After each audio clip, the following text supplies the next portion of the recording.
तो आज हम इस वीडियो में देखेंगे कि जब भी हम एक पेशेंट से केस लेते हैं तो केस लेते वक्त उससे क्या क्या क्वेश्चंस पूछे जिससे हमारे इंपॉर्टेंट मेंटल सिम्टम्स निकल के आ सके और हम अच्छे मेंटल रूब्रिक्स उससे बना सके।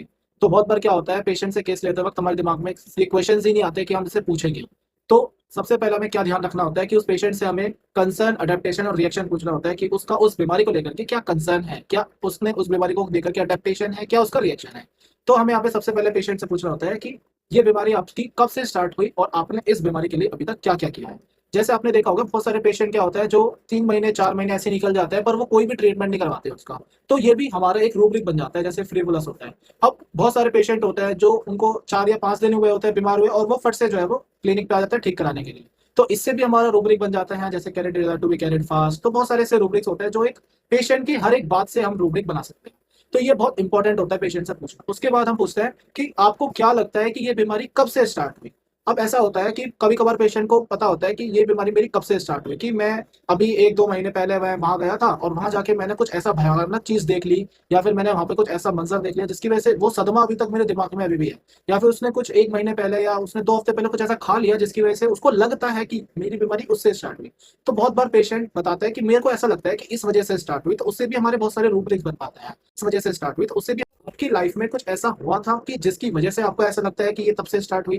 बहुत सारे बार क्या होता है, जैसे एलिमेंट्स फ्रॉम लव डिसअपॉइंटमेंट होता है, या फिर ऐसा होता है ना कि उसकी लाइफ में कोई ऐसा उसका ट्रॉमेटिक हुआ है, मेंटल ट्रॉमा हो गया है, कोई किसी की डेथ हो गई हो, किसी उसके बेस्ट फ्रेंड का के साथ उसका झगड़ा हो गया हो। तो बहुत सारी चीजें ऐसी होती है कि जिसकी वजह से उसका वो जो डिसीज है वो ट्रिगर हो गई है। तो बहुत बार हमें ये क्वेश्चन पूछने होते हैं कि क्या आपको ऐसा लगता है कि 1 हफ्ते पहले या 2 हफ्ते पहले जब से भी उसकी बीमारी स्टार्ट हुई है तब उसकी लाइफ में कुछ ऐसा इंसिडेंस हुआ हो जिससे उसकी वो डिसीज स्टार्ट हो गई हो।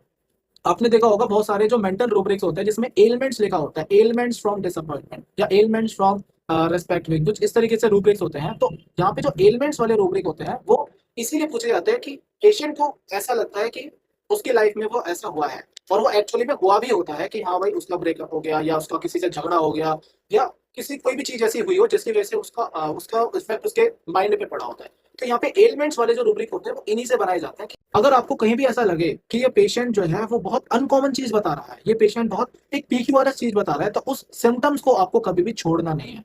उस सिम्टम्स को आपको पकड़ के रखना है, क्योंकि वही सिम्टम्स एक पेशेंट की क्योर का एक रूब्रिक बनेगा।